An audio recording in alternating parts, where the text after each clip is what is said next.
Hey folks, Mark Levin here. Now, before we dive into today's episode, I want to talk about something truly valuable, protecting your financial future with gold. It's called diversification. Now, for that, I only trust Advantage Gold. They're the real deal with 5-star service and a sterling reputation. So give them a call today. Call Advantage Gold at 800-900-8000. Tell them Mark Levin sent you. Trust me, you'll thank yourself in the future. Now let's get to the show. Results may vary. Consult with your financial professional. He's here. He's here.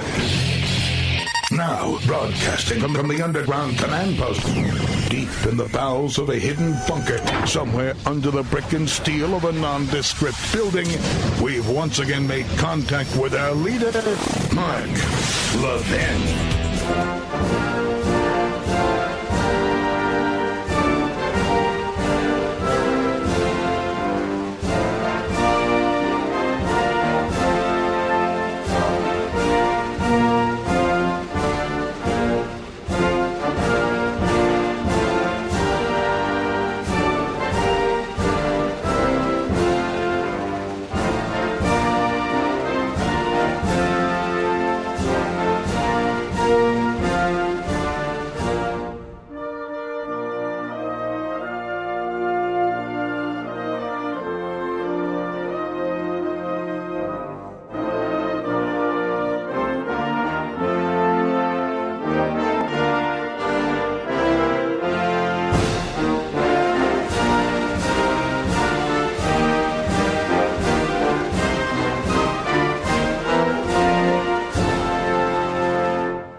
Mark Levin here. Our number, 877-381-3811, 877-381-3811. You know, it is said over and over again. I know we get tired of hearing it and saying it, but the media in this country is so corrupt, so thoroughly and completely corrupt. I watch these really quite stupid people, the Chuck Todds, the Dana Bashes, the George Stephanopoulos. These aren't even average people. They're way below average people in every respect. They're Democrat political hacks dressed up as journalists, and they prove it every day. Martha Raddatz. What's the one on Margaret Brennan? How did you know? Margaret Brennan. That's right. So we have this case today. Hunter Biden's found guilty in 3 hours. He's in a favorable state, a favorable city, a jury picked from that community, and he's found guilty in 3 hours. Completely different than the Donald Trump situation. And the same corrupt Democrat prosecutors who tried to cut a sweetheart deal with Hunter Biden and his lawyer, Abby Lowell, did their best, but a federal judge wouldn't have anything to do with it. Well, look what happened. And not only that, a Department of Justice and an Internal Revenue Service that besmirched, threatened, ruined the careers of 2 IRS whistleblowers. 51 phony former spooks, that is, intel agents and federal law enforcement agents signing a letter. The mother of all evidence against the Bidens, the laptop. Just in time to influence the election. This whole thing was corrupt from beginning to end. And as I've said, and I want to congratulate the legal analyst backbenchers who've now picked up on it, yes, Joe Biden will pardon his son after the election. Period. Those of you who listen to this program on a regular basis, you know we've been saying this.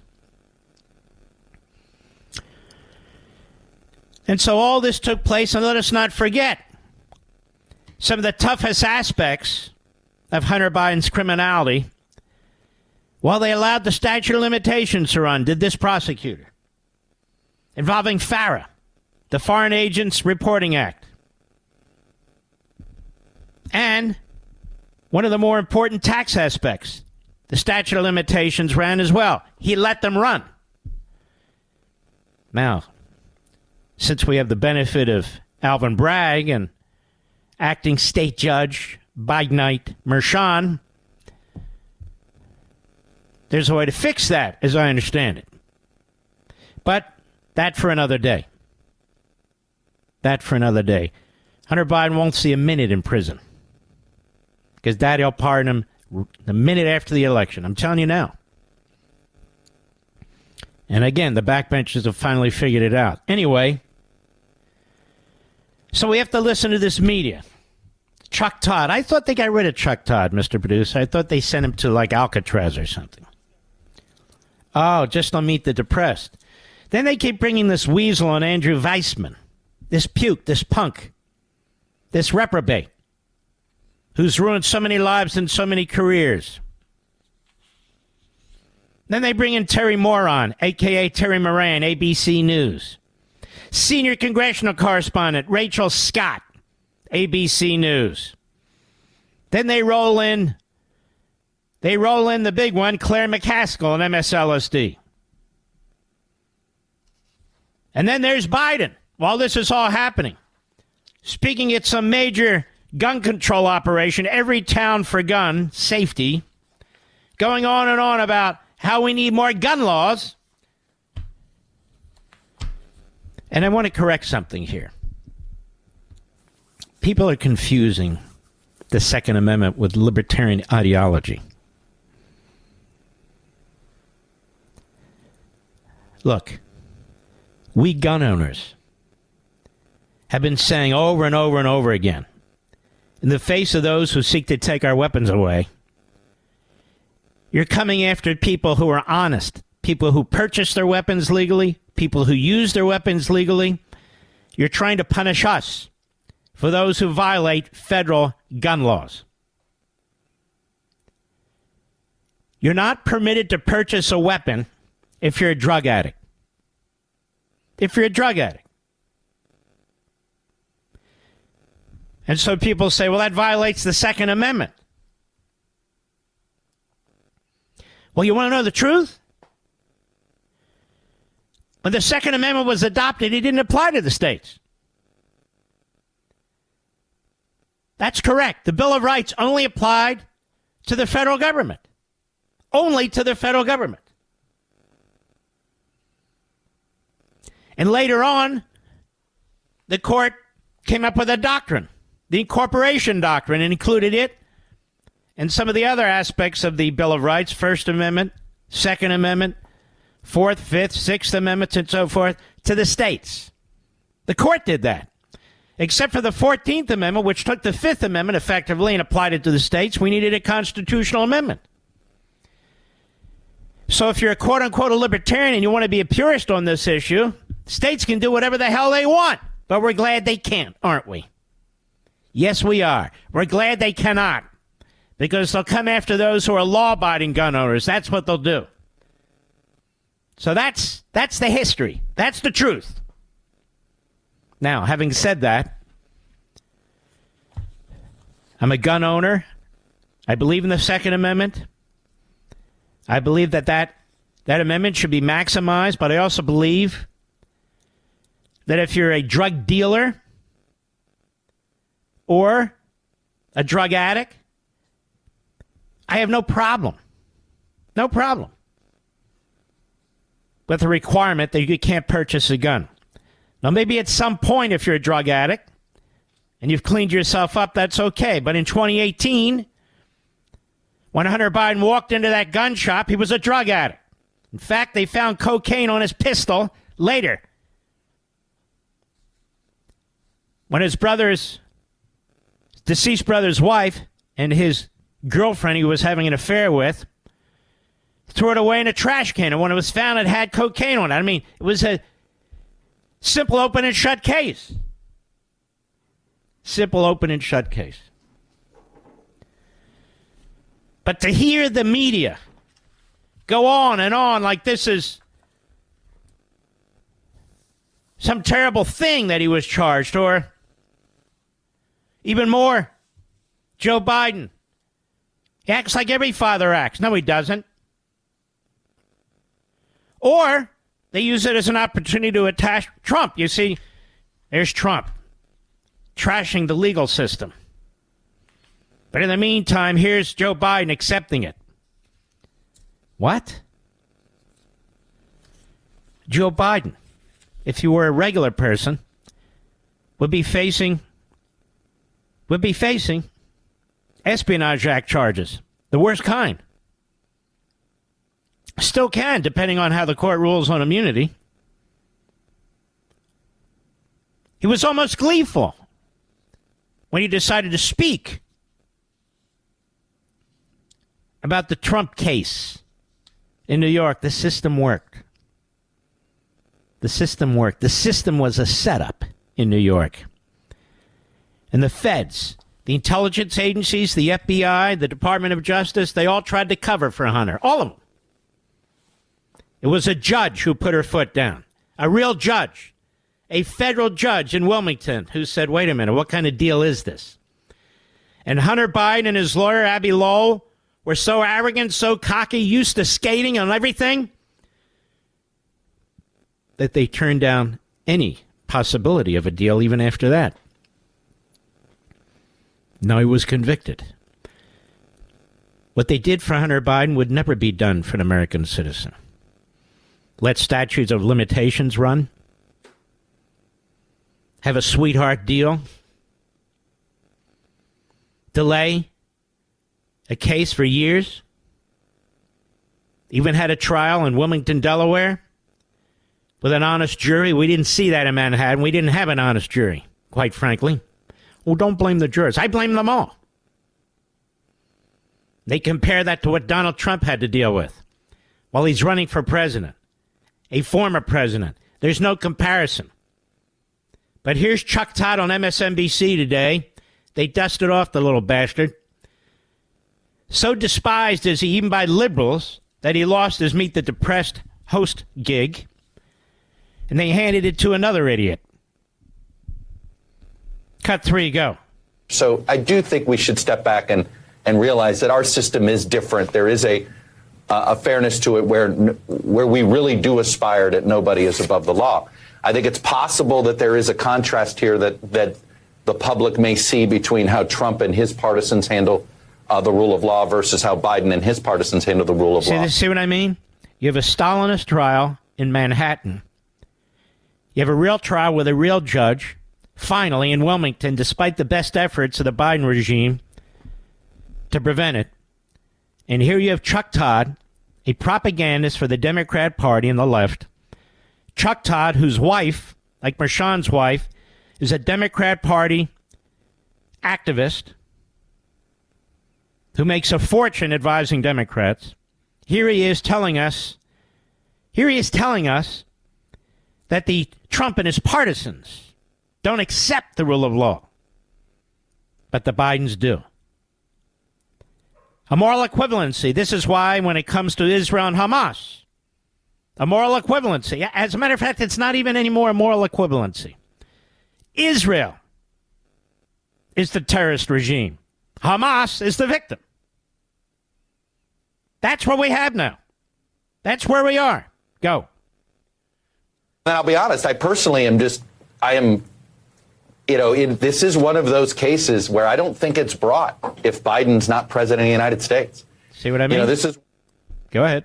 Things if Biden had chosen not to run in 2018, I doubt Hunter Biden's ever prosecuted for something like this. In some ways, we may look back on this and say he was held more accountable because of who he is, not less accountable because of who he is. See that, America? The guy hasn't paid his taxes. The guy didn't follow federal law when it comes to representing foreign entities and foreign governments. The guy clearly, illegally, affirmatively acquired a weapon which had cocaine on it. And Hunter Biden is a victim now. You see, nobody would have dealt with Hunter Biden but for the fact he's a Biden, but for the fact his father chose to run for president Other than that, Hunter Biden would be in the clear. Now, they never say that about Donald Trump, and it happens to be true with Donald Trump. They come up with these cockamamie arguments. They invent these fictions. But Hunter Biden is a clear-cut case. You had two IRS whistleblowers. I don't think either of them voted for Trump. It destroyed their careers. And this is what you get from Chuck Todd and MSNBC today. This is why Chuck Todd is despised, even by liberals who would not give him the audience he needed at Meet the Press. Go ahead. Then we have a break, but I want to get into this further. We'll be right back. Mark Levin.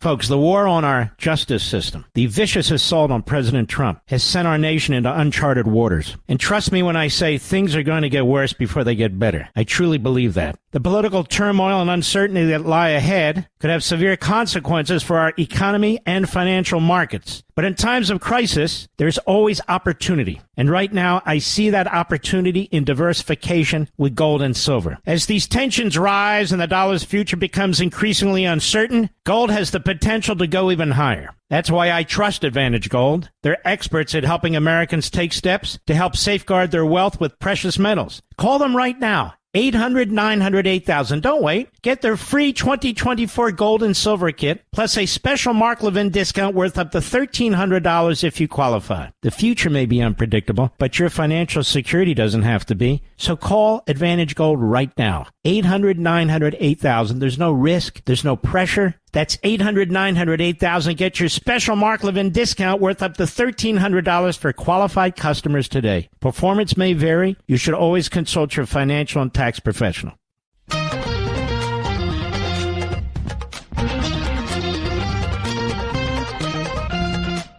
They keep wheeling out this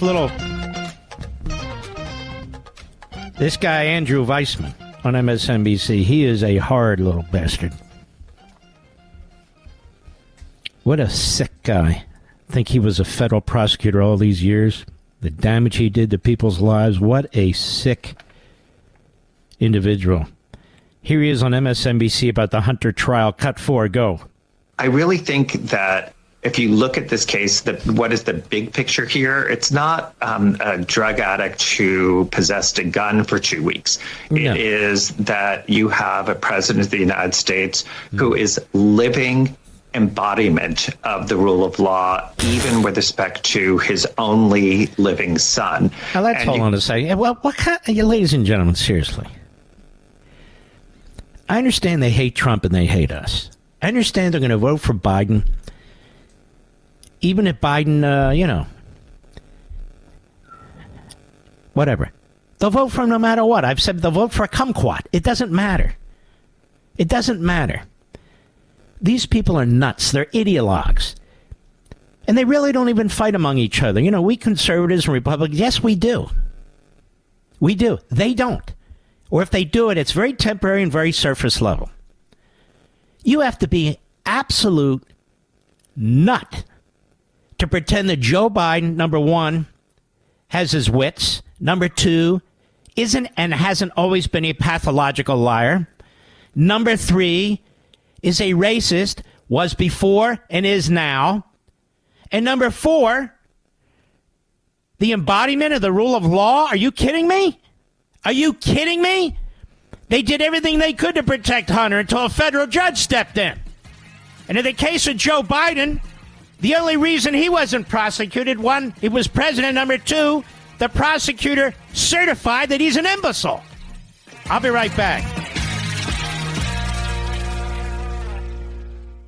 My fellow Americans, the phony conviction of Donald Trump has sent a clear message. Our country is in deep trouble. Our rule of law is under attack, and the integrity of our elections may well be in jeopardy. In times of political chaos like this, it's crucial to protect your wealth and secure your financial future.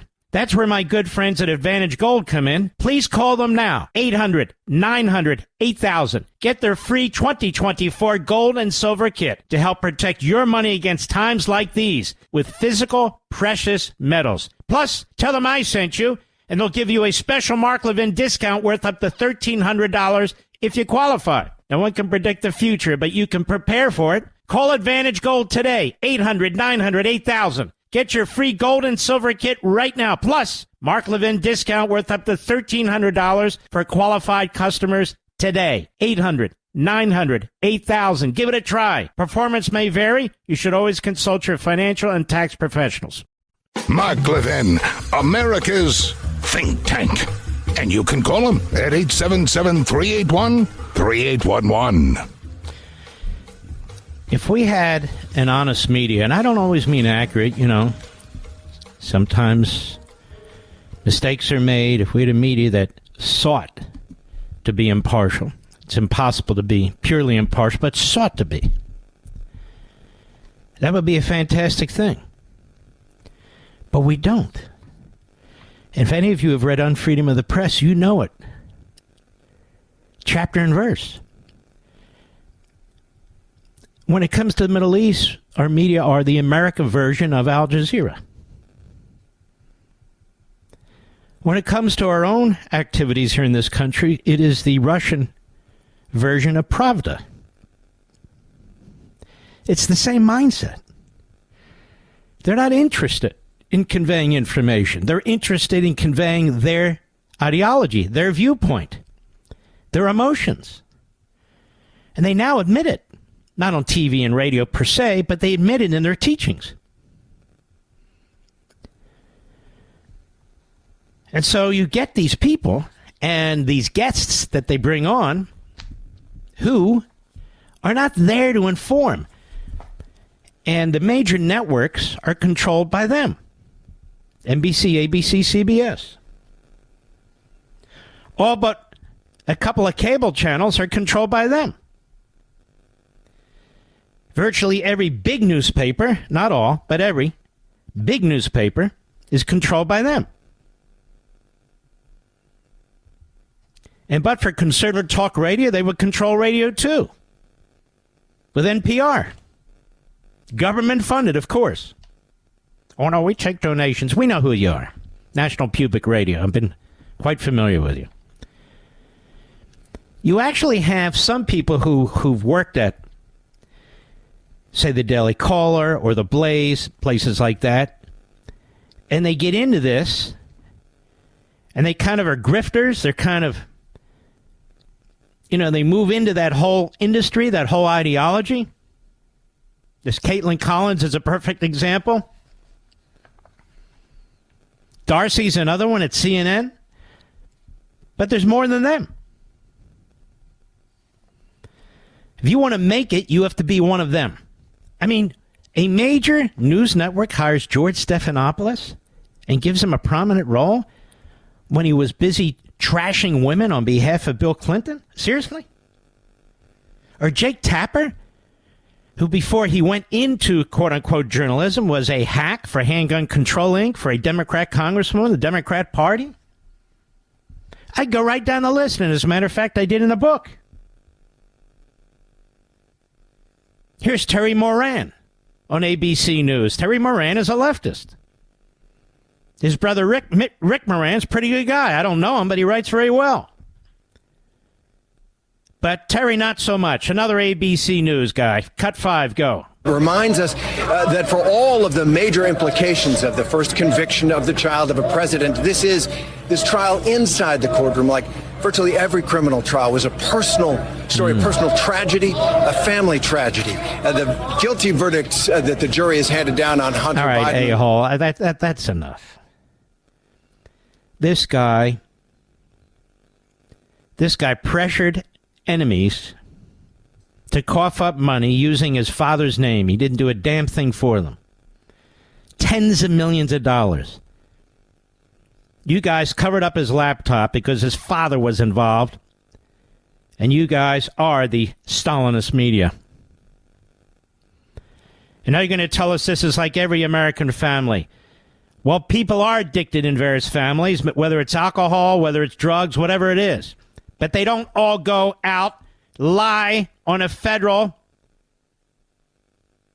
gun form, get a gun, and even his ex-girlfriend, his late brother's wife, knew enough to take the gun and throw it away because of him. What if he shot somebody? What if he shot himself? What if somebody picked up the gun and accidentally hurt themselves? What if it was a kid? Notice they don't talk about any of that. There's a reason there's a rule that drug addicts cannot purchase weapons. Go ahead. Not just on his conduct under law, but on his collapse into drug addiction and the consequences of it. How about all the young women? He paid hundreds and hundreds of thousands for these prostitutes, these young women. We have a sex trafficking problem in this country. It's immense. Terry Moran doesn't talk about any of that. They're trying to not normalize his behavior, but normalize this family, that families are confronted with this. Yes, they are. Yes, they are. But it's funny how in this case, it's a sad sack. He's not a sad sack. The guy's 54 years old. 2018 is only 6 years ago. He's not 21 or 18 or 17 or 16. And so now they're trying to paper this over, or worse, they're trying to attack Trump.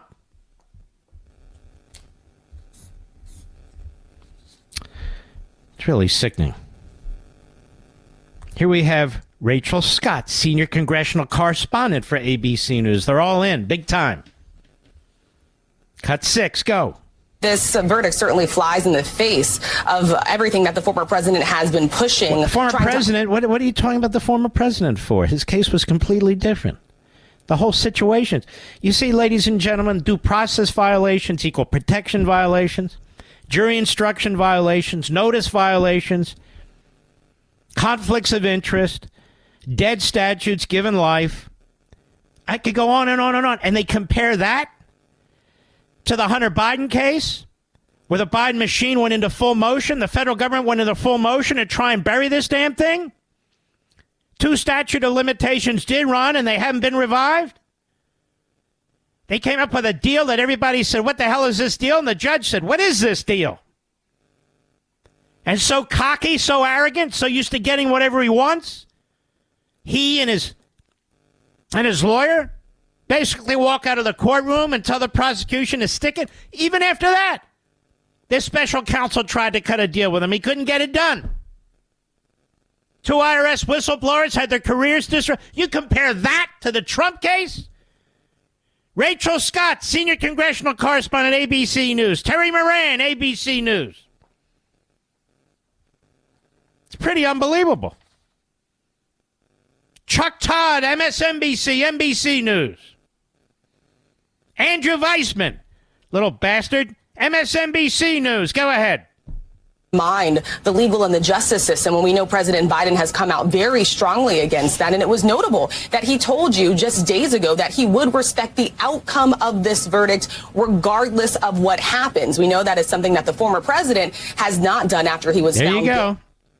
The former president was wrongly indicted, prosecuted, and convicted. Any serious lawyer, not these clowns on these other networks, any serious lawyer knows it. And some actually wrote about it, and they don't like Trump. Nobody's questioning the process that took place in that federal courtroom. Nobody's questioning the due process and equal protection issues. Nobody's questioning notice of what law was violated. Nobody's questioning the jury instructions. Nobody's questioning the selection of the jury. Nobody's questioning any conflicts with the judge. None of it's under question. Because none of that happened.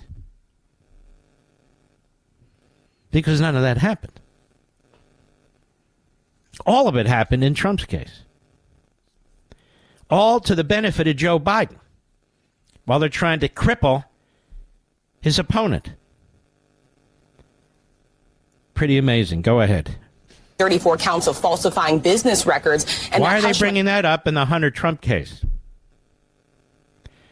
You understand what I mean about the media in America. The media in America is a Stalinist, one-party media that will support whatever the federal government does or any state government does, as long as it's on behalf of and in pursuit of the Democrat Party and Democrat Party interests. It's that simple. They want Biden reelected, even though they know he's a halfwit. Not even a halfwit. He's a nitwit. They know all this. They don't care. They like his agenda. And God forbid if the Republicans win. I mean, we might get more justices like Alito, who talks about returning America to godliness. Can't have that. Got to shred the Declaration. Talks about God, too. God bless America. I guess we could never sing that again. That's right. God's gone. Our history's gone. What's left? The Democrat Party. That's what's left. Go ahead. In Manhattan, we know he has tried to undermine... shut up, you idiot. You're not a reporter. You're a propagandist.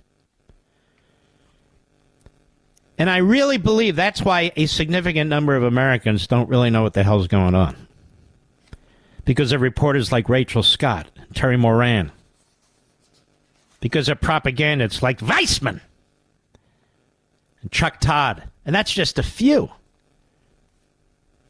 That's just a few. It's like our universities. Tenure. These professors.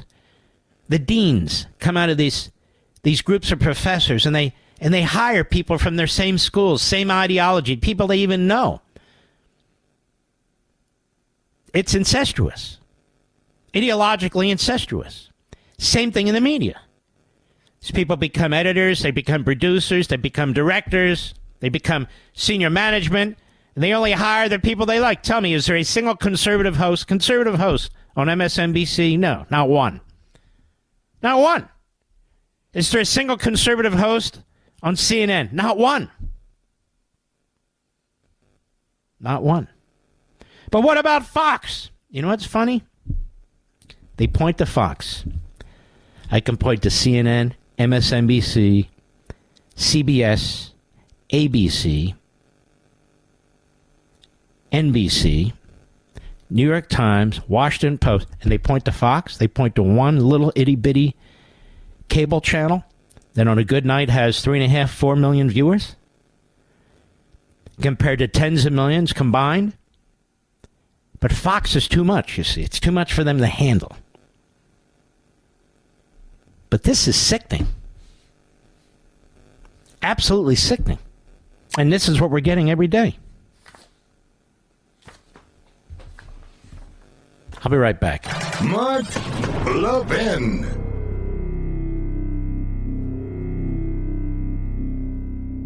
Folks, the war on our justice system, the vicious assault on President Trump, has sent our nation into uncharted waters. And trust me when I say things are going to get worse before they get better. I truly believe that. The political turmoil and uncertainty that lie ahead could have severe consequences for our economy and financial markets. But in times of crisis, there's always opportunity. And right now, I see that opportunity in diversification with gold and silver. As these tensions rise and the dollar's future becomes increasingly uncertain, gold has the potential to go even higher. That's why I trust Advantage Gold. They're experts at helping Americans take steps to help safeguard their wealth with precious metals. Call them right now. 800-900-8000. Don't wait. Get their free 2024 gold and silver kit, plus a special Mark Levin discount worth up to $1,300 if you qualify. The future may be unpredictable, but your financial security doesn't have to be. So call Advantage Gold right now. 800-900-8000. There's no risk. There's no pressure. That's 800-900-8000. Get your special Mark Levin discount worth up to $1,300 for qualified customers today. Performance may vary. You should always consult your financial and tax professional.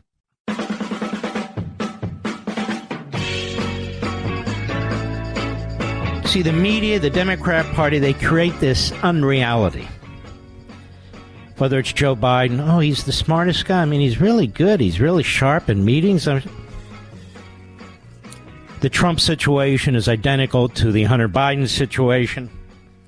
The laptop isn't real. We are the targets of this manipulation. And this is how totalitarianism works. We're the target of this manipulation. And some of us are strong enough or informed enough to resist it. Others fall for it. They fall for it. The border's wide open. They're importing people in this country who will have an alliance with the party and the politicians who brought them into the country, literally bringing them in by plane, and are much more easily manipulated because many don't speak the language, and the Constitution doesn't matter. It's irrelevant. What's a Constitution? Let alone a complicated Constitution. Our Constitution's not simple. It's complicated. Now, what do we care about American history, right? That's what's happening. The manipulation of the thought process, the manipulation of what words you can use, the manipulation of the social structure in our country, the manipulation of events. This is totalitarianism. That's how they work. That's how they think. And so you get it every day. So all of a sudden, the Hunter Biden case is about a wonderful family, the Biden family. It's about an everyday family. And it's about an honorable president who, unlike Trump, believes in the legal system. Are you kidding me? Are you kidding me? It's like they've turned the whole war in the Middle East on its head. Israel's the perpetrator. Israel's genocidal. Israel needs to be stopped. Eviscerated, in fact. But Hamas, we're waiting for Hamas's answer, on a peace proposal. Hamas is a monstrous terrorist organization.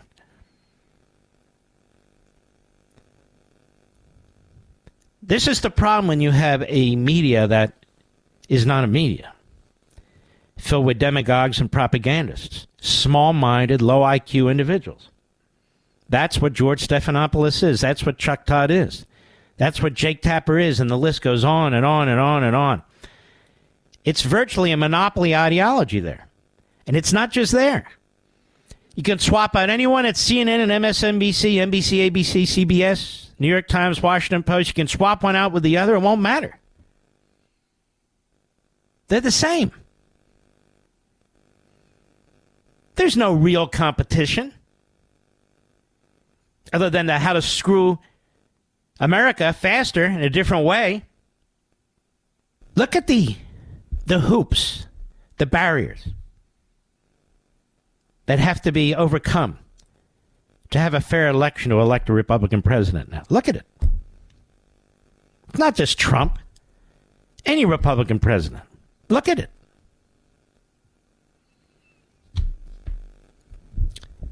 And then, God willing, if he's elected president, look how difficult it's going to be for him to get anything done. Because the media will try and sabotage him. 2.5 million bureaucrats, 90% of whom are not with us, they'll try and sabotage him. District attorneys and attorneys general in the states will try and sabotage him. He'll have his own disgruntled employees who will try and sabotage him. And, of course, Congress and the courts. It's a massive undertaking. Massive. I'll be right back. This segment of the podcast is exclusively sponsored by Pure Talk. Pure Talk offers great coverage and can save your family money on your wireless bill every single month. Go to puretalk.com to find the plan that's right for you. Thank you again for listening, and thank you so much for this sponsorship, Pure Talk. He's here. He's here. Now, broadcasting from the underground command post, deep in the bowels of a hidden bunker, somewhere under the brick and steel of a nondescript building, we've once again made contact with our leader, Mark Levin. Hello, America. Mark Levin here. Our number, 877-381-3811, 877-381-3811. At the next break, we're going to have our friend Andy McCarthy on the program. He hasn't been on the air for years. I haven't spoken to him for years. My fault, not his. He's a very, very decent man. In the last hour, our buddy Tom Cotton, who's really a star, a Senate star as far as I'm concerned. Ladies and gentlemen, it's about 9 months since October 7th. And what hasn't stopped is the level of open Jew-hating violence in our streets. And almost no pushback from the President of the United States. Almost no pushback from the media. Outside of Fox and a few others, Newsmax. But they're so focused on other things, Trump and hating Israel and all the rest. I want you to listen to something that took place that was sent to me by my buddy Rich Valdez, a wonderful radio host in his own right, that took place in a subway in Philadelphia recently. I mean, the last few days. It's a video, but obviously we will play the audio part for you. And just listen to this. It's a subway car filled. Did I say Philly? I meant New York City. It's a subway car filled with people wearing Palestinian garb. Palestinians. Listen to this. Cut 21, go. Raise your hands if you're a Zionist. Raise your hands if you're a Zionist. Raise your hands if you're a Zionist. Raise your hands if you're a Zionist. This is your chance to get out. This is your chance to get out. Okay, no Zionists, we're good. Woo! No Zionists here. Jews. Raise your hand if you're a Zionist, a Jew. This car was filled with Islamists. And I'm sure others too, but mostly you could see on the video.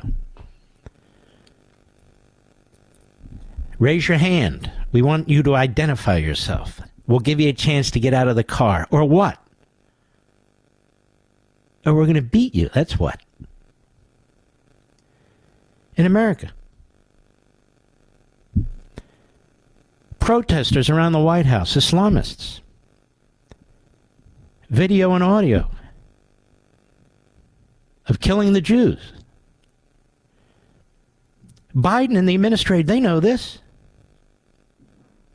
Not one person's been arrested for the violence, for the destruction that took place on monuments and so, not one. It's not an insurrection, but it is an insurrection. And it's ongoing. Then we have New York City yesterday. Another group of Hitler Youth attacking and yelling about Jews. Cut 19, go. Well, yeah, killing people. You have nothing I wish Hitler was still here. Go home. I wish Hitler was still here. He would have wiped all your out. There you go in the broken English. I wish Hitler was still here. He would have wiped you all out. Now, this is the culture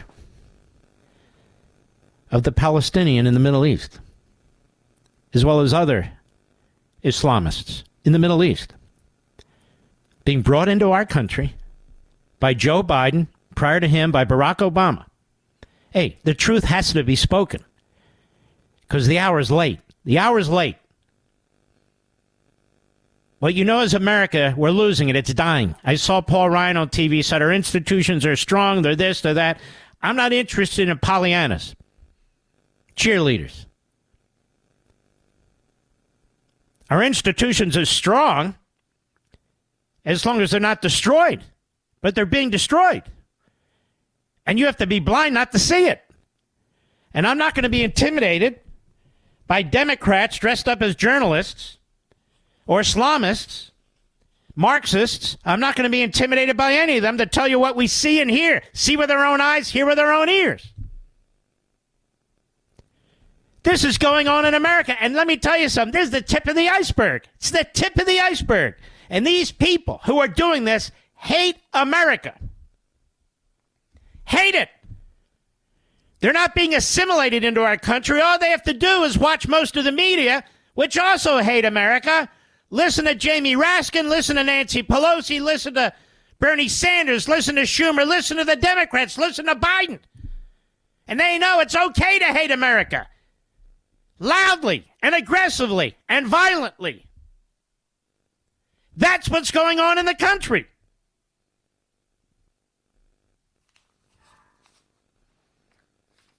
We're losing the country. People can't ride on subway cars. People can't wear their faith's symbols and clothing. They have to fear for their lives. You go on a subway. Hey, any Zionists on here? Any Zionists? Raise your hand. Raise your hand. And we might let you get off the subway car. Maybe. If you're lucky. I wish Hitler were here. Hitler.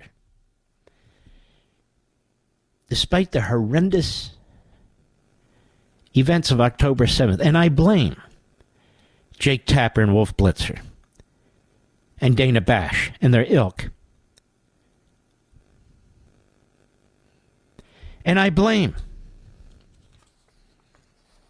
MSNBC and their lineup of frauds, phonies, and fools. The New York Times, the Washington Post. This Jew hatred is now caught on. It's now okay, apparently. It's okay. Nothing's going to happen to you. Merrick Garland, he writes a piece. Let's see. Where does he write it here? Where did he write it? I've got it right here, Mr. Producer. Writes it in the Washington Post. Writes a piece in the Washington Post. Does he write a piece about what's going on in our streets? No. Does he write a piece about that? No. He writes the Washington Post, unfounded attacks on the Justice Department must end. Now, I used to work at the Justice Department as chief of staff to an attorney general who came under relentless attack because this is what the Democrats do. I don't remember anybody saying these relentless attacks on the Department of Justice and the attorney general must end. But this is the man still who hasn't given a speech to my knowledge. Maybe he's given one, wow, about anti-Semitism in America and what his damn Department of Injustice is doing about it, which is almost nothing. Nothing. You know damn well if this was any other minority in this country, there'd be a different reaction. And by the way, there should be an aggressive reaction regardless of the minority. And so, it's here. The Islamists are here. They're here. There's CARE, the front group for Hamas. There's the Students for Justice in Palestine, another front group for Hamas. The list goes on and on and on. They have joined with the Marxists, the Bernie Sanders crowd, the AOC crowd. And they have the same thing in common. They hate Jews, they hate America, they hate Americans, and they want to overthrow it. If they can do it violently, they'll do it violently. If they can do it within, through the culture and through government, that's how they'll do it. But they have no intention of getting along. None.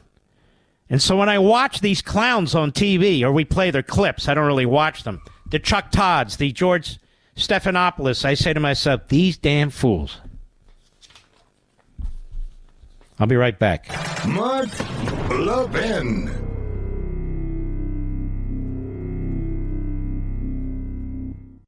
Did you know one of the largest U.S. flags in the state of Georgia stands proudly in Pure Talk's parking lot? To honor that flag, Pure Talk is supporting America's Warrior Partnership in their mission to prevent veteran suicide. For our servicemen and women, the transition to civilian life can be very difficult, especially now. Access to housing, employment, and even their earned VA benefits can be very difficult. That's where America Warriors Partnership steps in by providing real support where and when our vets need it most. And you can help this noble cause when you switch to Pure Talk's 5G service and support this great charity. Through Flag Day, they'll match every dollar donated up to $50,000. Choose a wireless company that shares your values and puts you on America's most dependable 5G network for just $20 a month. Go to puretalk.com/Levin. That's puretalk.com/LEVIN to make the switch. That's puretalk.com/Levin for superior cell phone service. That's half the price of Verizon, AT&T, or T-Mobile, and to help Pure Talk with vets in need. Welcome back, America. It's a pleasure to have Andy McCarthy on the program. You know, Andy and I haven't spoken for years, and that's on me, not him, because I was rude to Andy, and Andy's the nicest guy in the world. So it's a pleasure to have you back, Andy McCarthy. How are you? Mark, it's my honor. I couldn't be happier to be back. Likewise. And let me tell you, you've been spectacular on analyzing what's going on out there.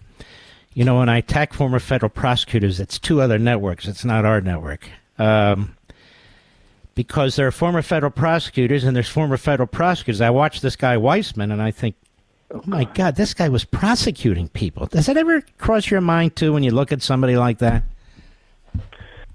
You know, Mark, over the years, I think he's gotten so hyper political. He's almost a parody of himself. And when he talks about, who's ethical and who's the embodiment of the rule of law in America, I can only remember the way that he conducted the big investigations that he was in charge of, one of which he got routed in the Supreme Court. I think it was a unanimous decision. It was unanimous. He destroyed an entire company. Yep. In the Enron thing, and then of course he got bumped up from that to the Mueller investigation. We all know how that turned out. You must be tired these days. I mean, I don't know how you do it. I can't go on TV as much as you do. It exhausts me. Does it exhaust you? I used to get kind of a kick out of it because it's kind of like it's almost like what we used to do as government lawyers. You know, you try to figure out what the strengths and weaknesses of these cases are, and strategically what these various litigants are trying to do. And I've always liked that part of it the best. But I do think it's overwhelming. And even if there are periods of time where it's fun for somebody who does what we've been trained to do, to take a step back and see the way that the system is being used in such a political way, as a political weapon. I think you get the sense of, like, I keep calling it, they know not what they do. In the sense that no matter how you feel about, like, whether it's Trump or whoever else is involved in the crosshairs of these things, if you don't have a legal system that people believe is fair and that everybody gets a reasonably equal shake in, then you can't have a free and prosperous society. The rule of law is a building block in every free and prosperous society that's ever existed for any significant length of time. And if we lose that, I don't think people realize what we lose here. It's not just, you may clean your political enemy's clock one day and feel really good about that. If you destroy this system, you destroy this country. Mm-hmm. And now we do have the media. I've been playing the clips where they're turning this Hunter Biden thing into, this is how the system's supposed to work. This is a family that's had challenges. Well, excuse me. They're trying to cover this up like the mob covering up a hit, And it went on and on and on. And finally, the judge put her foot down. And even then, they tried to deal with it. No, and they let statute of limitations run on two other issues.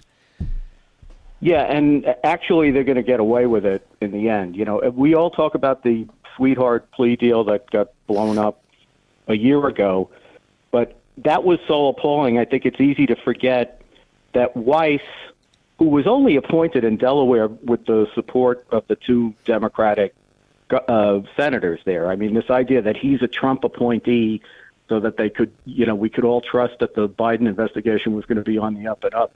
I don't think there ever was a Biden investigation. All this guy ever did was thwart it at every turn. And even before, he was pushed into the sweetheart deal, which he didn't want to do. He just wanted to make the case disappear. He had delayed for almost 5 years, which means almost through the statute of limitations for most federal crimes by the time he finally took any action. He told the agents that he was being blocked by Biden appointees in the places where, you know, he could have brought tax charges. But I always wondered, what about the gun charges? Because that was in Delaware, which was his district, and that wasn't happening either. But they played this double game where Garland told the public that Weiss was totally independent. He was the decision maker. He would have all the support he needed from the Justice Department. And Weiss was internally telling the investigators who were trying to do the case, gee, you know, my hands are tied because I can't bring the case due to these Biden appointees, and Maine Justice won't give me what I need to, you know, force their hand. So the whole thing was a con job on everybody, but they got away with it for a long time. And now on the back end, because of his delay, I mean, I'm very glad to see the gun case come out the right way finally today. But look, he's not going to get sentenced until later this year, and he's going to be continued on bail pending appeal. The tax case they'll dispose of late enough in the year so he won't be sentenced until after the election. And then after the election, I don't care what Biden says now, he's going to pardon them. 100%. So, you know, they've won on that score. Now, this tax case, like the Farrah case, could have, or could, in the case of this tax case, I suppose, have implications for his father, no? Or am I wrong? No, you're absolutely right. The thing is that, you know, Weiss, who, you know, is taking this victory lap today, I think what people need to understand is Weiss's objective is and has always been to protect the president. They wanted to shield Hunter as far as they could shield him, but if push comes to shove, he gets thrown under the bus because the objective is to protect the president. So even if you read this long overdue tax indictment, Mark, it's amazing that page after page, I think it runs for 40, 50 pages. The whole thing is money that's generated by profiting off Joe Biden's political influence.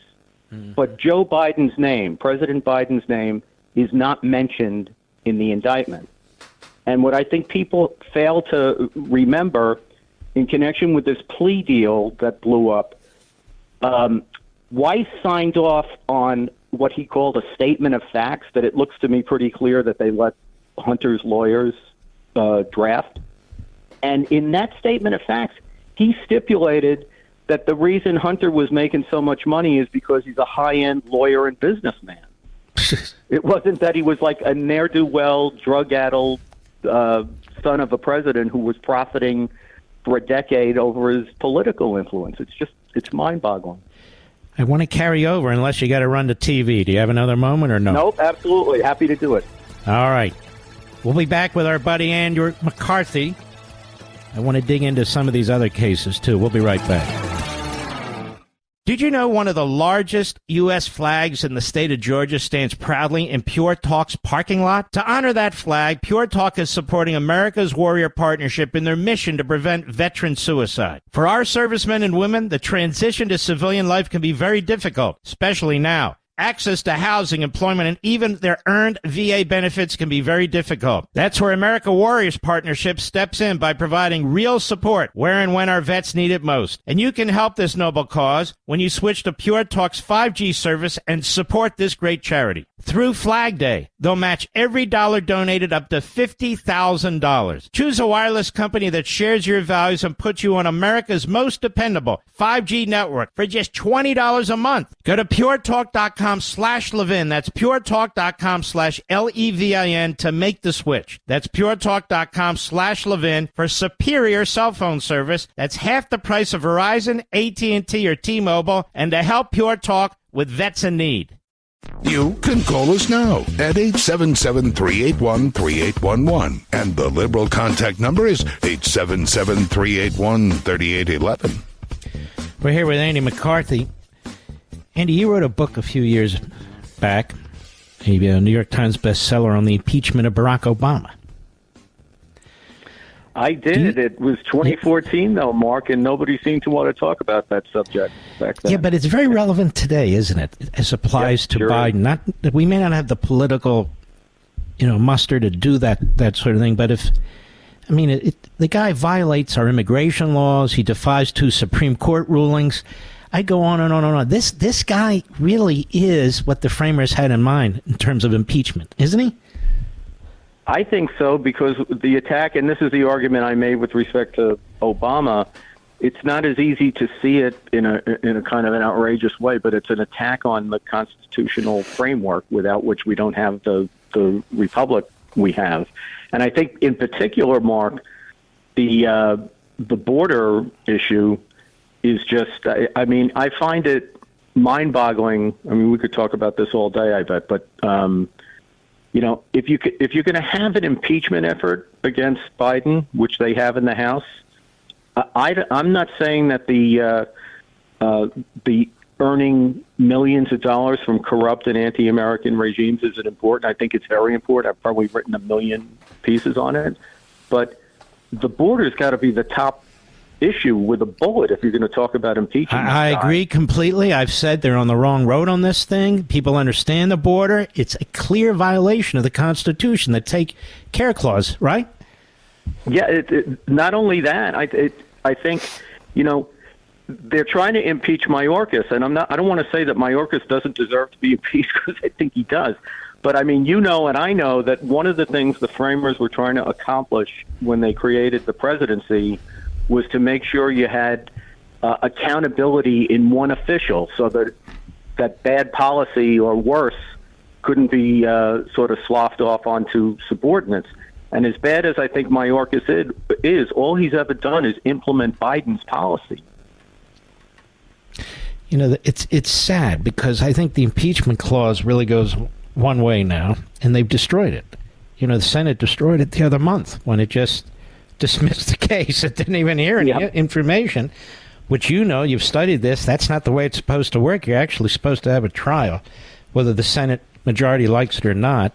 So that's been changed now. It's been used against Trump twice, I think illegitimately. So that's been changed. Now let's look at the 25th Amendment, Andy McCarthy. The 25th Amendment's a dead letter, too, because you have a vice president, you have a cabinet. They know that Joe Biden has dementia. They know, the whole world knows he's not with it, but they're never going to pull the trigger because they're never going to give up power. So under the circumstances we see today, the 25th Amendment's a dead letter, no? Yeah, well, I think, Mark, you hit the nail on the head when you talk about the politics of it. I mean, if we were dealing with people who would be inclined to honor their constitutional obligations, they wouldn't be putting Biden up as the nominee. The fact that they're putting him up as the nominee, I think, it underscores what you said, which is that they want power. They realize that, trying to run with Harris is a loser, and trying to coalesce around anyone other than Biden at this point will reveal the internal divisions in the Democratic Party, which are very deep. So they're running with Biden, but they're not running with him because they think he's qualified or compos mentis. They're doing it because they think that's the best chance of toughing it out and winning in November.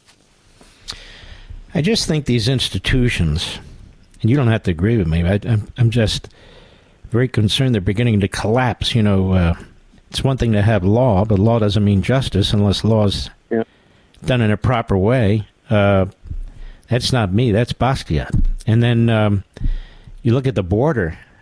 I mean, if you're not going to have a sovereign border, we've seen empires collapse over issues like that. Assimilation. We've had professors like Huntington and others that wrote about this 20, 30 years ago. It's like anti-assimilation in our country right now in these various institutions. So the things that are supposed to keep the country together and the culture and the power, they seem to be falling apart, and it seems intentional to me. To you? Yeah, yeah. I wrote another book a few years back about Muslim Brotherhood ideology in the West. And one of the things I try to point out was that one of the most successful projects that they ever had was the Muslim Students Associations, which started out with just a handful in the Midwest, and by now have like 500 or 600 in campuses. Some campuses, like 3 or 4 of them, across the U.S. and Canada. And it was so successful, they actually had to start a kind of a graduate program, which was called the Islamic Society of North America, which has become the most important Islamist organization in the West. And the point is, this is a counter-constitutional hatred of the West doctrine that we have allowed to grow up on campus for 3 generations, and that has always married up with left-wing radicals. And it just, I find it astonishing, having tried to call attention to this all these years, that like we wake up one morning and we have like Hamas activists on campus and on the big cities in the United States, and everybody's like, gee, how did that happen? Well, you know, you let this go on for 60 years. That's how it happened. I don't get the sense anything's being done about it either, do you? No, I think, you know, part of the reason people are so frustrated is they just feel powerless against this. And I think, you know, look, a big part of former President Trump's appeal is that people are looking for a thumb in the eye to this whole edifice that they feel so powerless. I mean, they see their country slipping away. They see these institutions being destroyed. You mentioned impeachment earlier. The reason we have impeachment in the Constitution is because Madison, among the other founders, thought it was indispensable, that if you didn't have a viable impeachment tool in the Constitution, he didn't think the Constitution could work. Yet all of this stuff is disintegrating, and I think people are very frustrated by it, and they want to strike out against it, but they feel powerless. It's really a tough thing. Well, isn't the reason because so much of what goes on now in our government, really, the people have no input? I mean, you have a massive bureaucracy that issues more laws than Congress could ever dream of issuing, changing everything from the appliances in our home to the combustion engine to God knows what. You have courts that are increasingly political. We have appointees, Biden's making, others, for that purpose, and yet they have lifetime appointments. So these things that are going on, the disconnect between even voting, even when we win elections, the mandates are sort of sabotaged. When the left wins elections, they just build up the Leviathan even more, and they advance their cause. So it's almost one way, I think. Yeah, no, I think that's right. The only way I think it gets pushed back is it's all dependent on this kind of this uncontrolled debt spending that has to explode at a certain point. But the thing that you really worry about, but I say this as somebody who did national security stuff for a long time, terrorism cases. You always hope that this isn't true, but sometimes it just takes something terrible to happen before people realize that they're on the brink of losing everything. But the problem is when that happens, it can go either way. Yep. You know? That's a dire circumstance can always go either way. That's what makes it dire, and I think we're in it. Well, let me say this. It's a pleasure to have you on. We'd love to have you again, and keep up the good work, brother. Pleasure was all mine, Mark. Thanks so much. All right, Andy. God bless. He's a good guy. Really, really good guy. Smart as hell. I shall return. Mark Levin.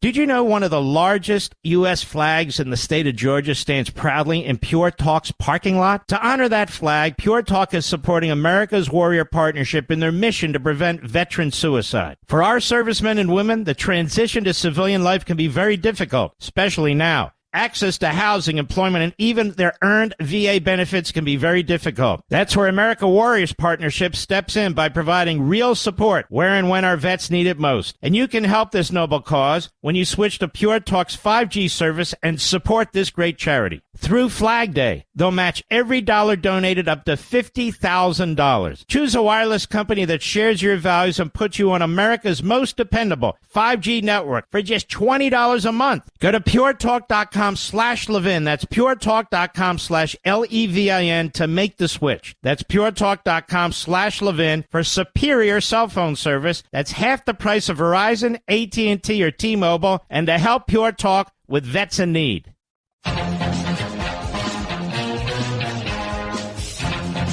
Sam Alito's under attack again. So a person goes in there, befriends the Alitos, then tapes what they say. And Justice Alito on a hidden audio with somebody named Lauren Windsor. And here's how it goes for 16 seconds. This is the pull line. Cut 20, go. I think that the solution really is like winning the moral argument. Like people in this country who believe in God have got to keep fighting for that to return our country to a place of godliness. Oh, I agree with you. That's considered controversial. There's more. Cut 21, go. One side or the other is going to win. I don't know. I mean, there can be a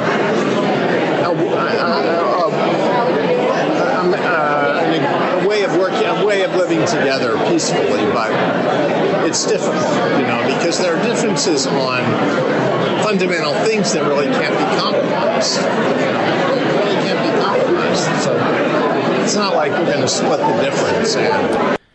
So all this is being done targeting Alito because he wrote the Dobbs decision. So he has to be destroyed. Kavanaugh had to be destroyed. Thomas has to be destroyed. They'll take another swing at Gorsuch when they get a chance.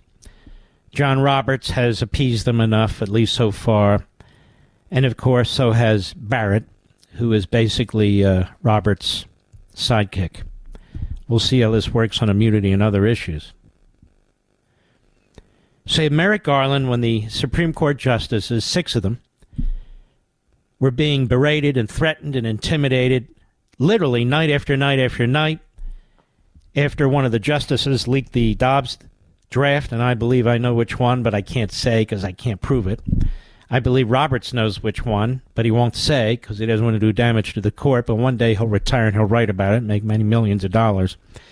It wouldn't be hard to figure it out. But the point is, these justices have come under attack.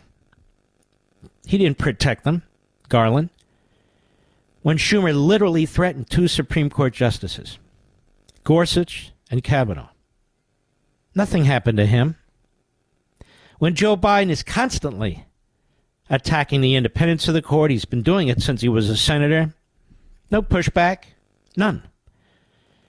The effort now with Alito, where you have little Dick Durbin and Mr. Whitehouse, or whatever the hell his name is, trying to intimidate justices, threatening justices, demanding meetings with the Chief Justice of the United States. All this is intended to turn the public against the court, to undermine the integrity of the court, the independence of the court, and, of course, to intimidate the justices.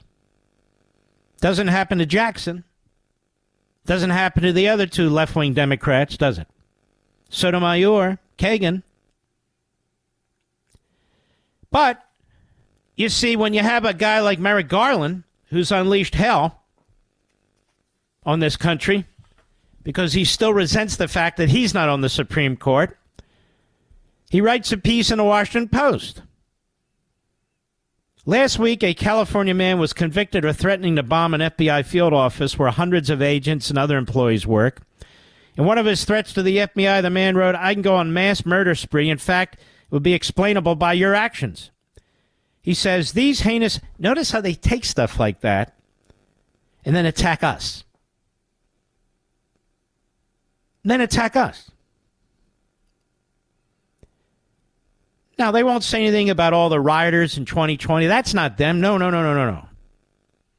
These heinous threats of violence have become routine in an environment in which the Justice Department is under attack like never before. And he goes on. We will not be intimidated by these attacks, but it is absurd and dangerous. The public service, many of whom risk lives every day, are being threatened for simply doing their jobs and so forth and so on. You know what, Mr. Attorney General? Nobody wants to see violence done to the Department of Justice or any employees. Certainly I don't. But you deserve all the damn legitimate criticism you get. You are a disaster. You have radical left-wingers working for you. You've unleashed holy hell on this country. You are going after senior citizens who dare to protest at abortion clinics. Your FBI is completely out of control. And you sit on your fat ass and you do nothing about it, including all the anti-Semitism in this country. Not a damn thing.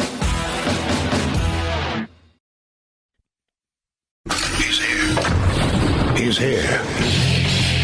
Now, broadcasting from the underground command post, deep in the bowels of a hidden bunker, somewhere under the brick and steel of a nondescript building, we've once again made contact with our leader, Mark Levin.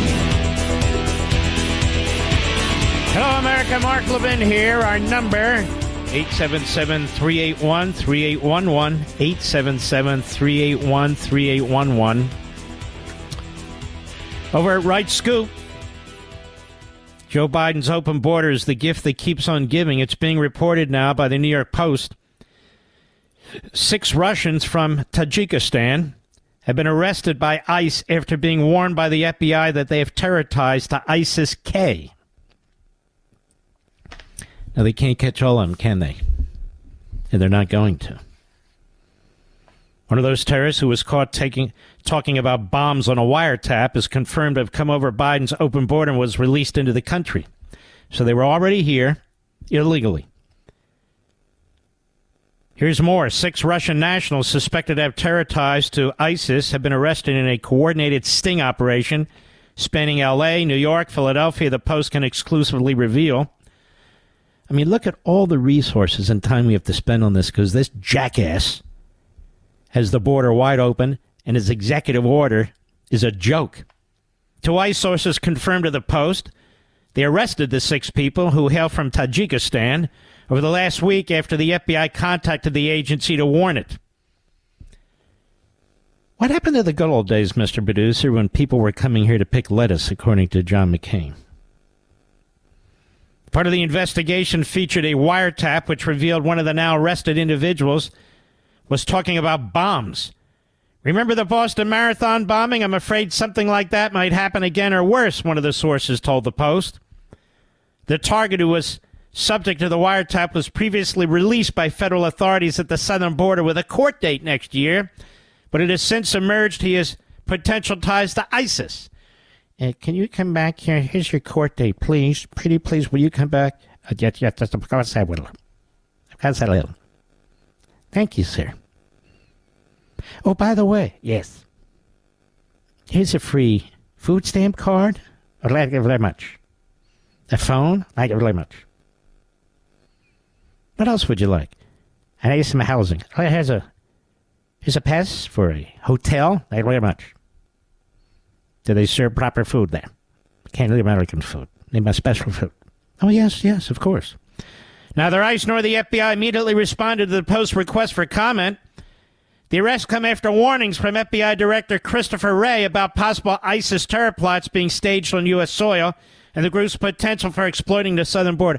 How do you sit on your ass in the director's office of the FBI every day knowing this stuff's going on and not make a big splash or resignation or do something? Do something. Another guy likes the trappings of the office. keeps warning us, you and me, like, what the hell are we supposed to do about it? I don't have any authority to secure the border. If anybody went down there and tried, they'd be arrested on the spot. Oh, you must be part of the white supremacist militia. No, not really. I don't even know what that is. This is really a huge scandal. As our friend of rights group Brian writes, it should be everywhere in the garbage media. Seriously, Ray wouldn't be warning about this, nor would ICE be arresting terrorists in this country if it weren't for Joe Biden opening the border on day one when he stepped into the Oval Office. But because they hate Trump, this will get minimal play, if any, in the media. Heck, we could have another 9/11 caused by terrorists coming over Biden's open border, and they still wouldn't blame Biden. Oh, no. They're already ready. They're already prepared. It'll be the Republicans at the order of Trump. They wouldn't agree to this bipartisan bill. And if they'd agreed to the bipartisan bill, none of this would be happening. They're already ready. They're set. Wall Street Journal News Service. Gaza chief's brutal calculation, civilian bloodshed will help Hamas. Isn't it amazing? This has got no attention today. It's in the Wall Street Journal in the news section.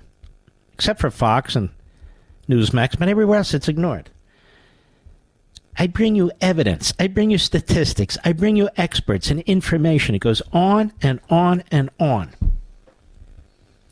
about the lies that the Israelis are committing some kind of horrendous genocide against the Hamasians. They're not. But Hamas is fine with killing their own people. They expect it. For months, Yahya Sinwar, he's the lead monster, has resisted pressure to cut a ceasefire and hostage deal with Israel. Behind his decision, messages the Hamas military leader in Gaza has sent to mediators show is a calculation that more fighting, more Palestinian civilian deaths work to his advantage. Quote, they intercepted his messages. We have the Israelis right where we want them, he said in a message to Hamas officials seeking to broker an agreement with Qatar and Egypt. Fighting between Israel forces and Hamas units in the Gaza Strip south has disrupted humanitarian aid shipments, caused mounting civilian casualties, they write, and intensified international criticism of Israel's efforts to eradicate the Islamist extremist group. For much of Sinwar's political life shaped by bloody conflict, with an Israeli state that he says has no right to exist, he has stuck to a simple playbook. Backed into a corner, he looks to violence for a way out. The current fight in Gaza is no exception, and he has a partner. His partner's Blinken. Blinken plays right into their hands.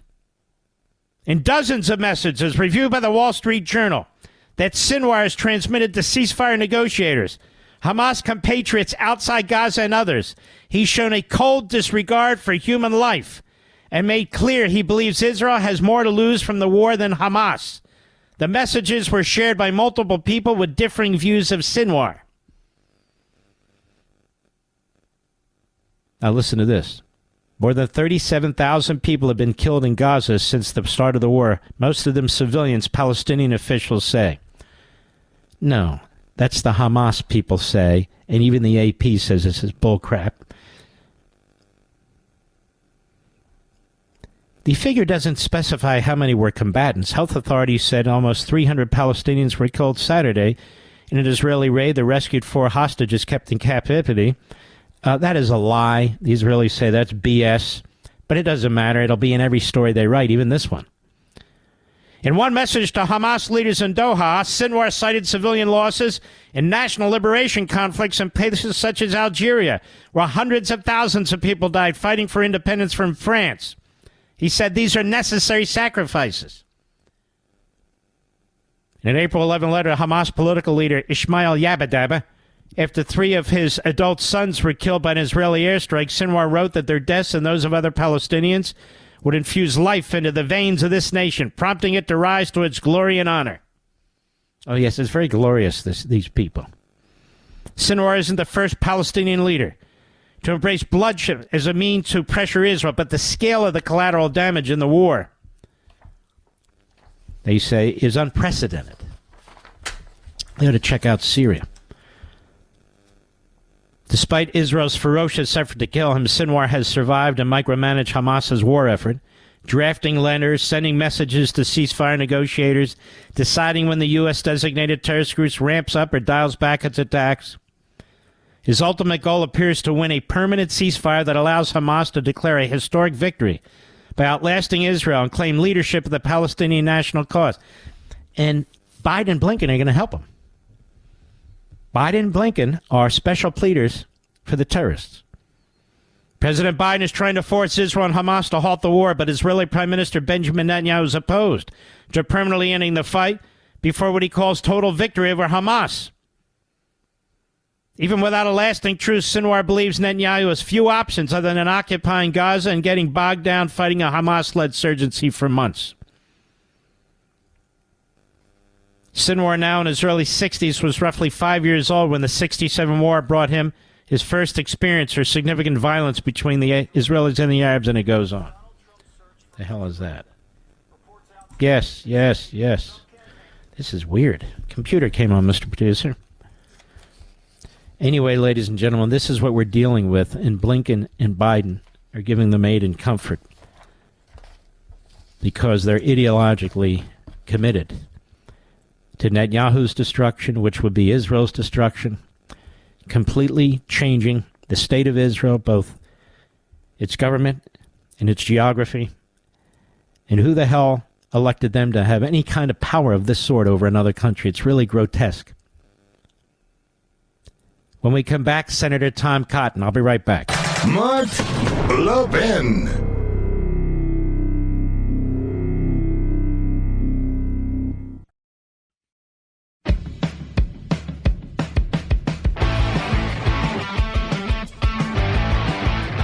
Welcome back, America. We're here with our friend, Senator Tom Cotton. Senator Cotton, welcome. Some quick questions for you, Senator. There's this piece in the Wall Street Journal, I'm sure you read it, of text messages and emails sent by Sinwar. He's the chief genocidal maniac of Hamas. And he basically says, civilian casualties, we expect that. In fact, it hurts the Israelis more than it hurts us, so we want to keep it up and so forth. I mean, do Joe Biden and Blinken understand what fools they are, that they're playing right into this guy's hands and to Iran's hands? And what the hell is it going to take to shake some sense into these people?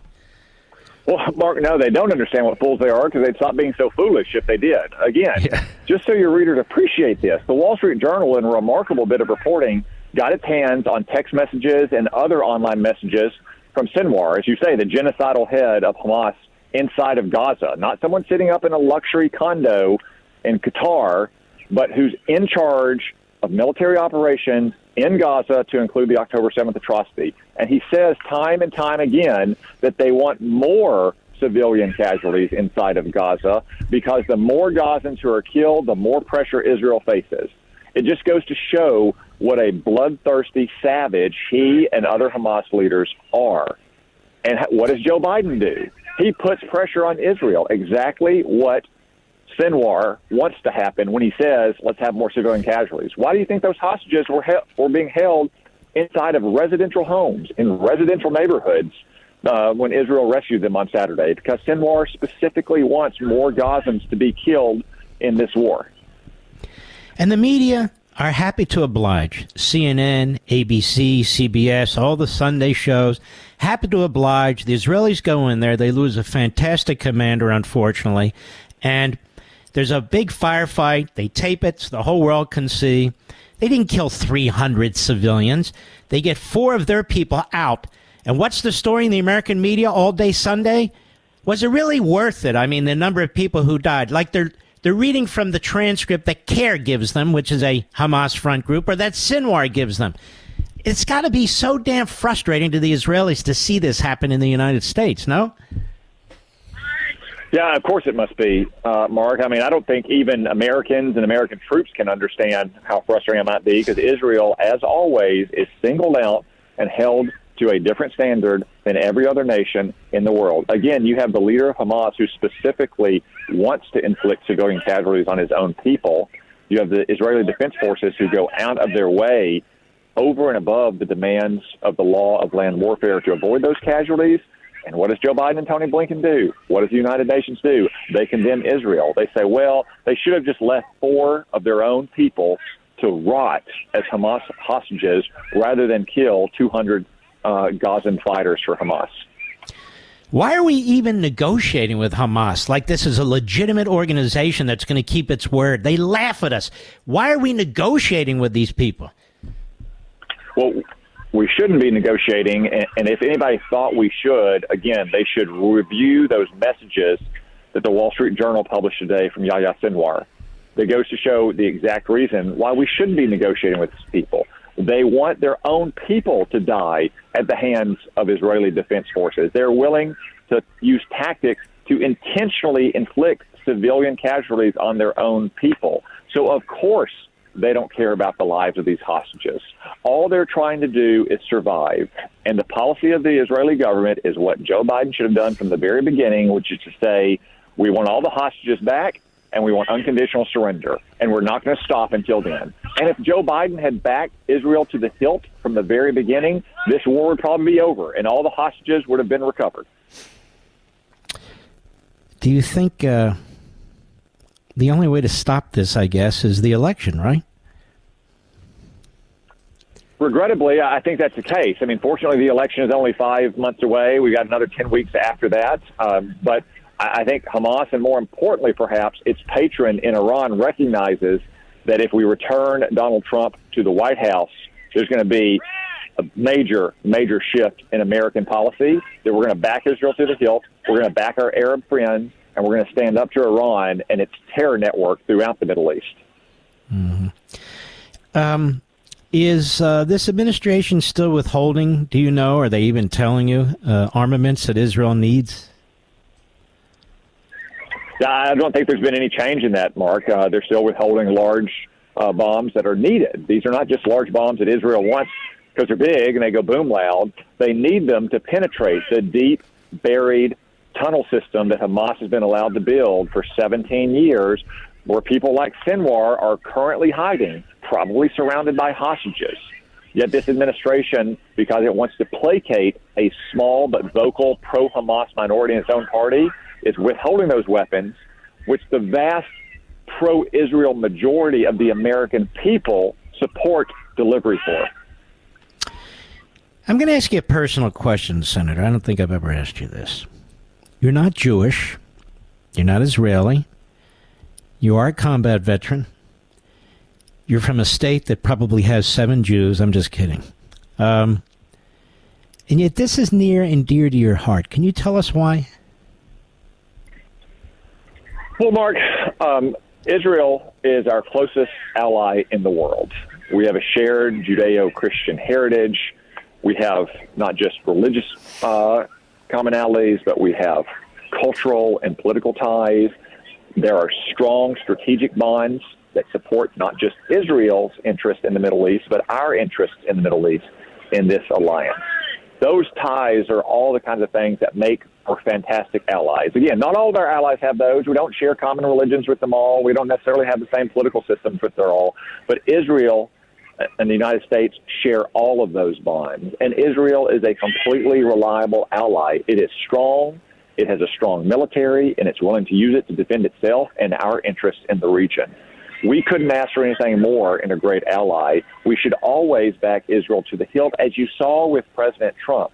When we do back Israel to the hilt, you don't get war, you don't get terror, you get peace breaking out, in part because other nations in the region, like, say, the United Arab Emirates and Bahrain, which signed peace agreements with Israel under President Trump, recognize that they've got strong, reliable partners in America and in Israel. So those are just a few of the reasons why I think the U.S.-Israel alliance is so vital to our national interest, to our prosperity, our freedom, and our security. You know, Senator Cotton, Joe Biden likes to say he's defending democracy and Trump's trying to destroy it. Can you tell me one way, just one, where Joe Biden's defending democracy in the United States, or even practicing it for that matter? No, it's very hard to identify one way. I can tell you one obvious way in which he's not, which is trying to imprison his political opponent before the election.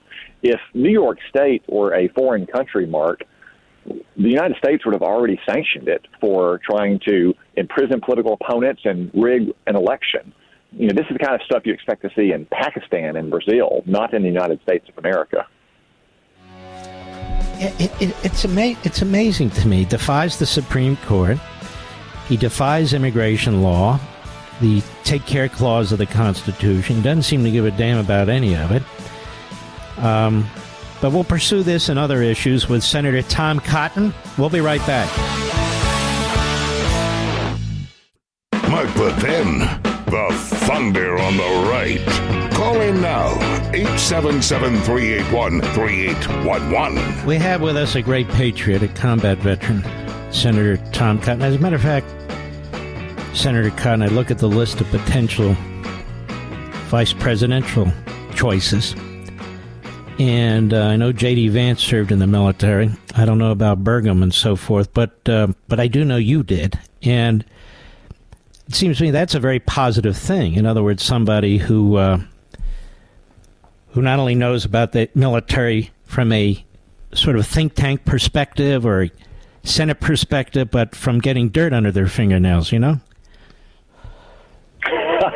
Well, we certainly got some dirt under our fingernails back in the day, Mark. I'll say that I suspect the only person who knows who's on the VP shortlist is Donald Trump himself. I'm confident when he's ready, he'll make a good choice for himself, for the ticket, for the party, and most importantly for the country. To your broader point, I do think that it's very important that guidance is now finished. Sorry about that, Mark. It's all right. We know you have kids and a wife. That's the way it goes. I have a 9-year-old son who is tampering around with the screen in the truck, which he shouldn't be doing. That's funny. I do think it's important to have more veterans in our public life. That's one of the reasons why, for several years now, I've had my Veterans to Victory program to try to encourage more veterans, especially from my generation, to run for Congress and increasingly to run for the Senate as well. I think we benefit from that veterans perspective in the elected office. So tell everybody, how many kids do you have? Tell us a little bit about yourself. I've got two young sons, Mark, who are very sweet and peaceful and kind and loving when they are sound asleep.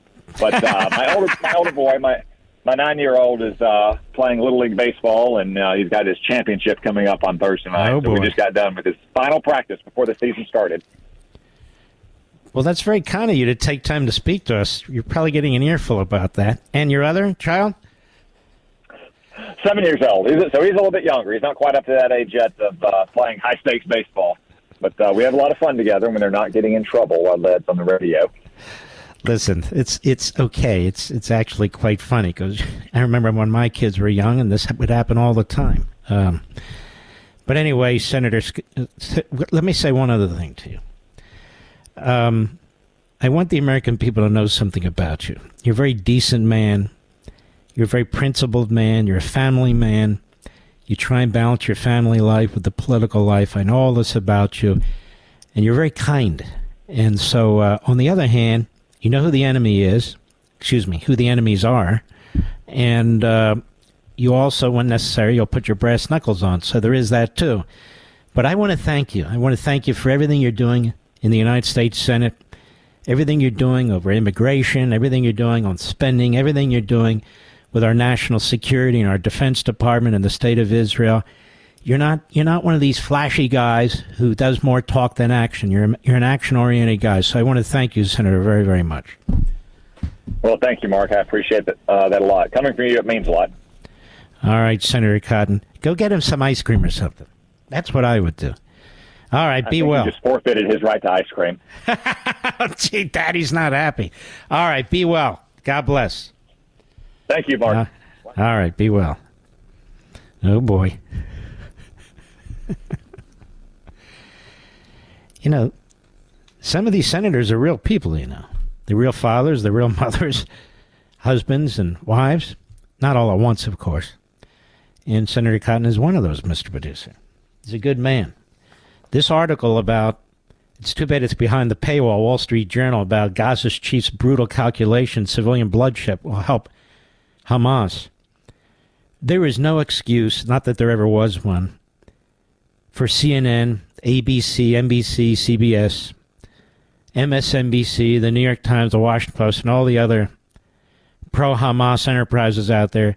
There's no excuse for them anymore to keep trying to turn the tables on Israel, trying this blood libel on Israel that somehow they're willy-nilly killing civilians, There's a completely different culture that's going on in the Palestinian communities and in Gaza that they're not explaining to you, they're not revealing to you, that they do not want to expose you to. It is not like an advanced civilization. And by that, I don't mean you have to be rich or middle class or anything of the sort. This is a throwback. This is a throwback. Some say the 9th century. I would say the 7th century. And this Islamist ideology is a throwback. It is genocidal. That's what you saw take place on October 7th. So you actually have a civilized, Western-like society that cherishes life facing a throwback type culture that goes back to the 7th century. Not that the Palestinians do, but the mindset does. All this talk about the difference between the civilians and the Hamas government is bullcrap. Obviously, there's some civilians that want nothing to do with this, but the vast majority, not a majority, the vast majority, voted for Hamas and would vote for them again. That's according to surveys done by the Arabs and the Palestinians. So this is a lie by the American Western media with their Marxist influence that have come to the defense of the enemy. The enemy. Blinken says he's over in Israel. Let's play that cut, Mr. Producer. Blinken's over in Israel. Blinken might as well buy an apartment in Israel because he thinks he runs that country. This man wasn't elected to anything. He barely got a vote out of the U.S. Senate. And now all of a sudden he's running another country? It's unbelievable. Which cut is it, Mr. Producer, or Blinken? Cut 17, go. We've also been working on day-after plans for Gaza. Security, governance, rebuilding.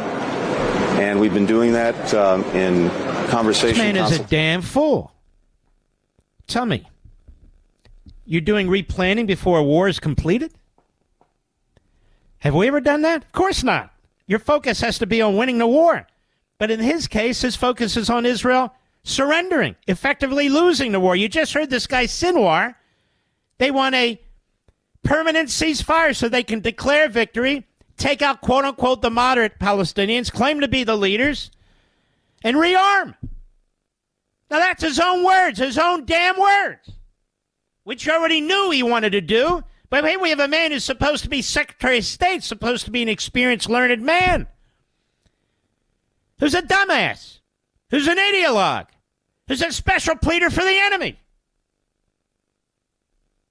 They hate Netanyahu. They hate Trump. They don't even mention the guy that runs Iran, do they? Or the head of Hezbollah. Here we have this guy, Sinwar. He's a loathsome monster. The more dead, the merrier. That's what he says. The more of our civilians dead, the merrier. It's sort of what the Netanyahu government has said. Our commanders are at the point fighting the enemy. That's why we sadly lose so many of them in these battles. Their commanders are hiding behind the civilians. What's it going to take to get this through? It's not going to get through. Because Jake Tapper, Dana Bash, Wolf Blitzer, none of them have run this story. Because the whole conga line at MSNBC, none of them have run this story. This is a big story. It's in a man's own words. But it destroys the narrative. It destroys the narratives. Gaza's chief's brutal calculation, Wall Street Journal headline, civilian bloodshed will help Hamas. And the more, the better. That's what he says. They're boxing in Netanyahu.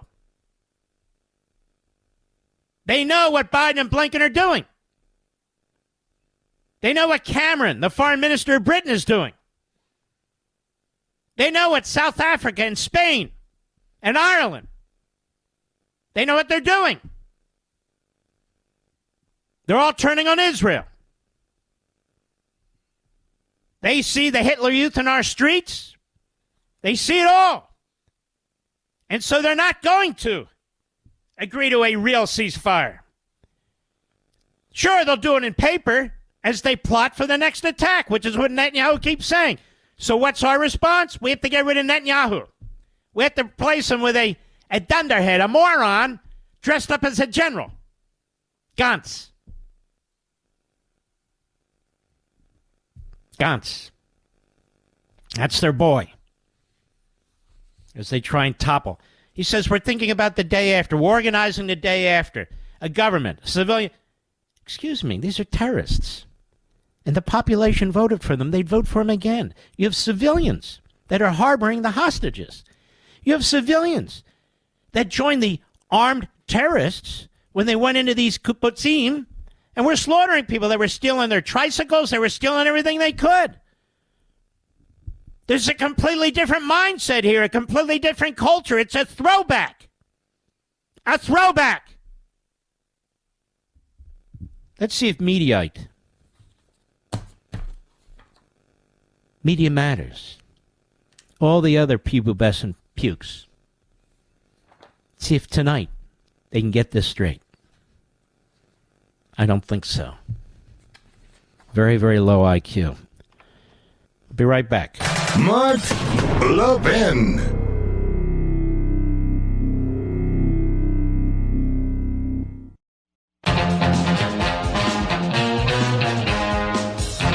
See how the flag issue is bigger to the media? Because it takes hammers and attacks on the Alito family. But the tape that they found of Nancy Pelosi confessing that it was her fault they didn't have security, the National Guard wasn't there, is a non-story. In fact, on MSNBC, what is that idiot's name? Nancy, what is her name? Wallace or something? Nicole Wallace? What a fraud and a freak. What a fraud, freak, and phony. We do the threes, you see. Trifecta. She brings Pelosi on the... This is Trump and his people rewriting history. No, it's you and your big mouth, Pelosi. Blurting it out. It's called a confession, you jerk. Boy, has she been a hemorrhoic on the body politic, Mr. Producer.